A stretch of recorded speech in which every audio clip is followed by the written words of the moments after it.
Rios sem discurso, de João Cabral de Melo Neto. Quando um rio corta, corta-se de vez o discurso rio de água que ele fazia. Cortado, a água se quebra em pedaços, em poços de água, em água paralítica. Em situação de poço, a água equivale a uma palavra em situação dicionária, isolada, estanque no poço dela mesma. E por que assim estanque? Estancada, e mais, porque assim estancada, muda. E muda porque com nenhuma comunica. Porque cortou-se a síntese desse rio, o fio de água porque ele discorria. O discurso de um rio, seu discurso rio, chega raramente a se reatar de vez.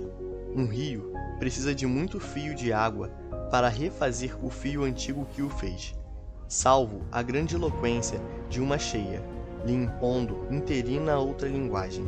Um rio precisa de muita água em fios para que todos os poços se enfrasem, se reatando de um para outro poço, em frases curtas, então frase e frase, até a sentença rio do discurso único, em que se tem voz, a seca ele combate.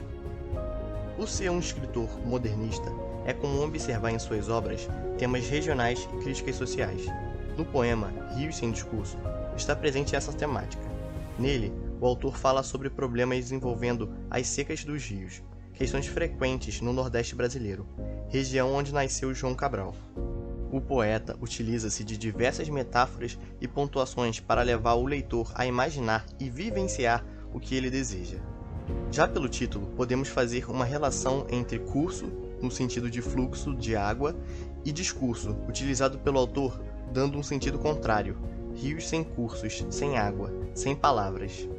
Ao decorrer do poema, vemos outras comparações entre as palavras dicionárias, fora de contexto, com poços, dando a entender que palavras isoladas, ou seja, um poço, não forma um rio, sendo necessário um discurso.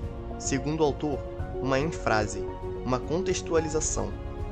Outro ponto muito interessante é a construção das suas estrofes, tendo na primeira a desconstrução de um rio parado, cortado, e na segunda o oposto, a reconstrução do rio, uma característica do estilo de João Cabral, considerado um engenheiro das palavras.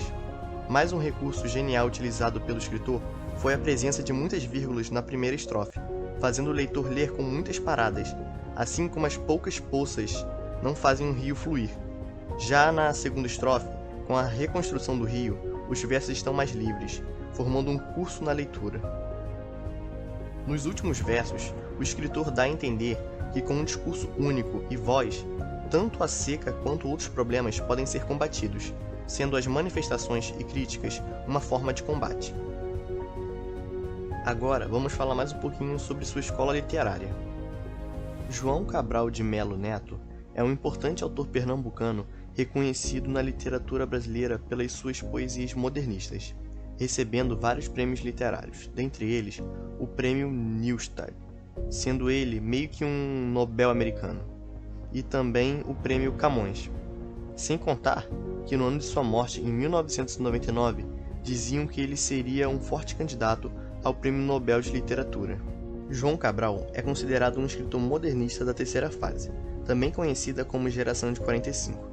Os poetas dessa fase eram chamados de neoparnasianos, porque faziam referência às principais características da poesia parnasiana, como a preocupação com a estética, a metrificação, a linguagem rebuscada, que sinceramente deu para perceber, com apenas um poema adicionei mais 3 palavras no meu vocabulário, e a busca da perfeição.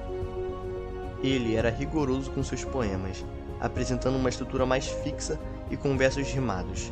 Não era muito do seu estilo o sentimentalismo, buscando sempre ser mais objetivo, racional. Não tinha romantismo em suas obras. O poeta buscava descrever as percepções do real, colocando de forma concreta as sensações.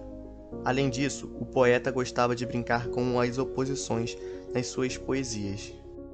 Obrigado por assistir até aqui e valeu!